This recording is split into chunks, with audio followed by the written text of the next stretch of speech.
Nos próximos capítulos da novela A Gata. Gata chega à delegacia para tentar resolver a situação de Inês e aproveita para contar que Rita está hospitalizada. Inês começa a chorar pela avó que está muito doente. No dia seguinte, já em liberdade, a mocinha vai visitar a avó no hospital. Rita fica emocionada com a presença de Inês, que acaba pedindo perdão à mulher. Neste meio tempo, Esmeralda continua falando a mesma coisa sobre Paulo e Jacira manda, mais uma vez, a moça falar com ela.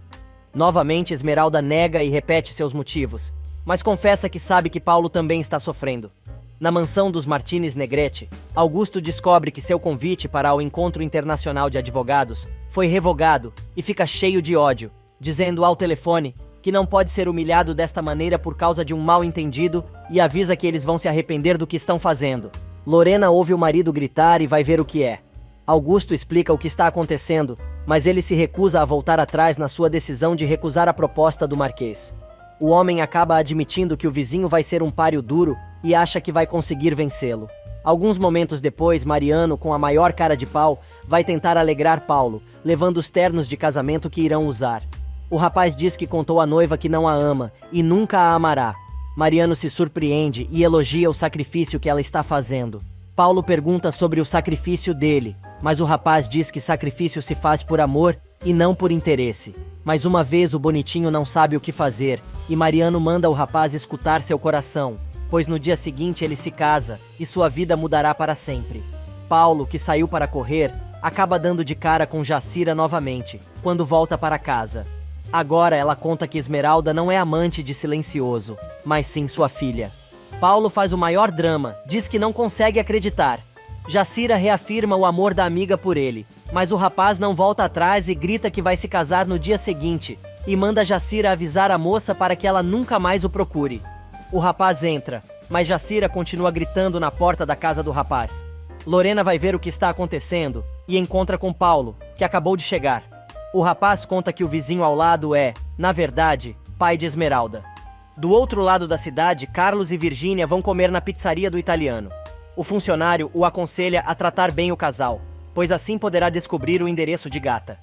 Na mansão, Lorena está passando mal com a notícia e conta ao filho que, se realmente for verdade que o homem é pai de Esmeralda, a situação da família piora muito. Paulo finalmente se dá conta de que, por trás de Esmeralda, estava Fernando, tentando dar um pai aos seus netos.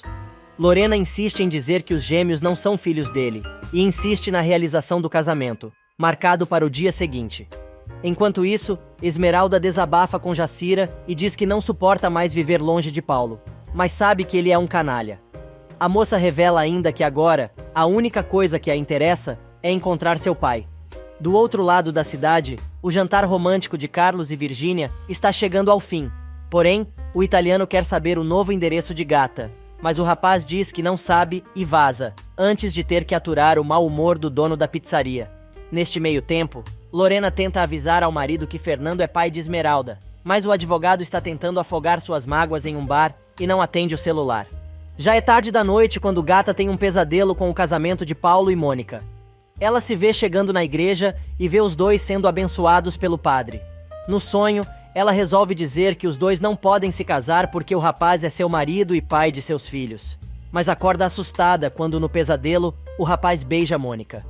Esmeralda perde o sono e resolve imaginar como vai rolar o matrimônio do casal, marcado para o dia seguinte, e sofre por ter perdido seu amor. Paulo também não consegue dormir, pois sabe que com o casamento estará condenando ele e Mônica a viver uma falsa relação.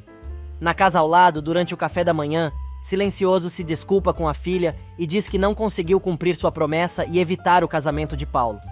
A moça lembra que o rapaz é e sempre será o único homem de sua vida e pede para ficar sozinha. Jacira vai atrás da garota dizendo que ela agora precisa de uma amiga. E chega o dia do casamento de Paulo. Mas o rapaz continua pintando quadros de Esmeralda. A mãe diz que acha o filho um cara de pau por insistir em seus desenhos e aproveita para dizer que a noiva já ligou 3 vezes e este deveria ser o dia mais feliz de sua vida. O rapaz tranquiliza Lorena que não vai cancelar o matrimônio. Em seu quarto, Mariano está cada vez mais certo que com o casamento de seu irmão, o caminho até Esmeralda estará livre e nada, nem ninguém poderá evitar que ele a conquiste e a torne sua mulher.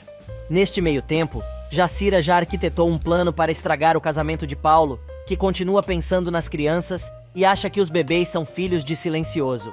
Enquanto pinta o quadro da moça e seus bebês, ele se recorda de seu casamento com Esmeralda. Enquanto isso, Esmeralda resolve contar a Silencioso que Paulo foi vê-la novamente, e teve a ousadia de perguntar se os filhos eram dele, e revela que ficou muito magoada com a pergunta do moço, e não respondeu. No lixão, Carlos, Maria e Perla estão indo levar comida para Rita no hospital, quando Garibaldo chega e começa a encher o saco. O rapaz quer saber de Inês. Maria diz que a moça não está e manda o rapaz ir embora. O bandido começa a implicar com Perla e acaba pegando a boneca da louquinha, brincando de João Bobão com seus comparsas. Minutos depois de zombar da cara da mulher, eles atiram a boneca da mulher no chão. Tendo um surto de lucidez, Perla reconhece que aquela é uma boneca e grita que roubaram sua filha, que se chama Renata. No hospital, Rita acha que a neta não está mais namorando Garibaldo, porém a menina diz que o rapaz é o cara que ela gosta e isso não vai mudar. Alguns momentos mais tarde, a empregada dos Cruz avisa que Maria e Perla estão no portão, procurando por Esmeralda.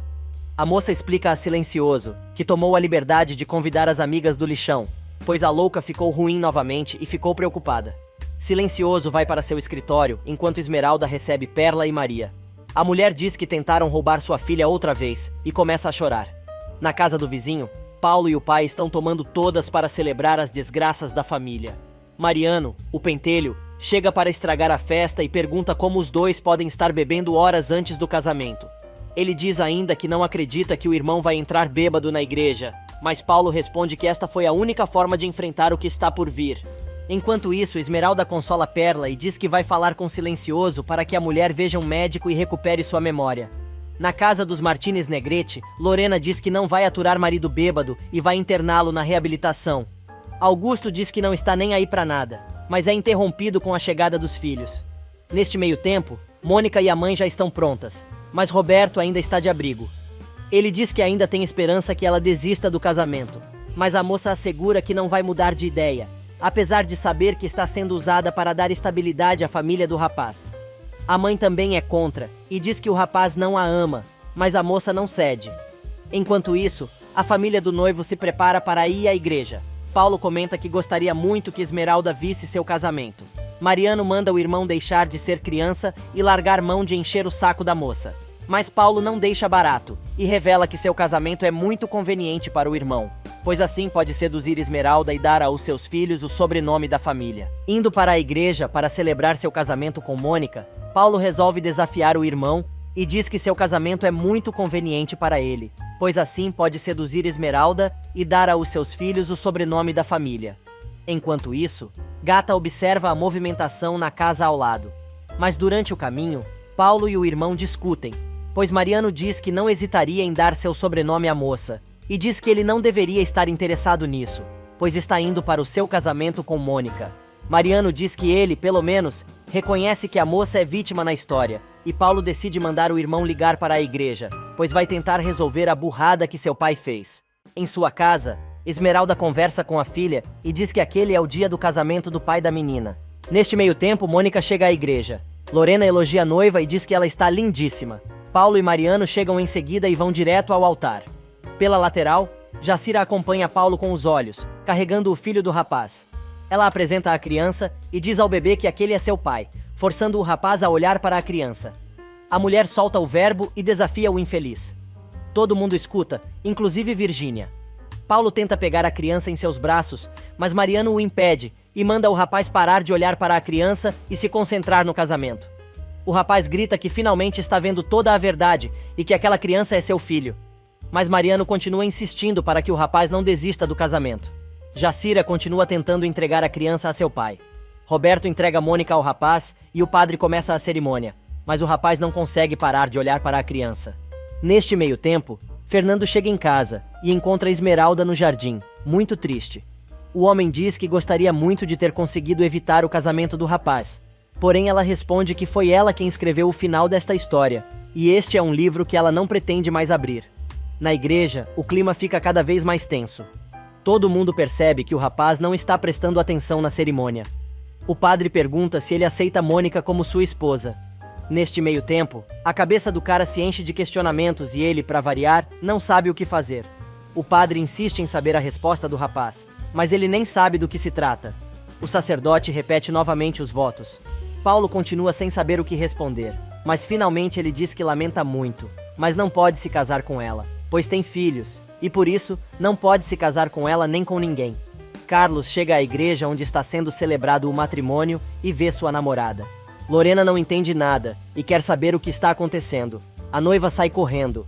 Augusto diz ao filho que ele acabou de cavar sua cova. Roberto o ameaça dizendo que ele vai pagar muito caro pela vergonha que fez sua filha passar. Mônica corre para fora da igreja e lembra de todos os conselhos que os pais deram antes do casamento.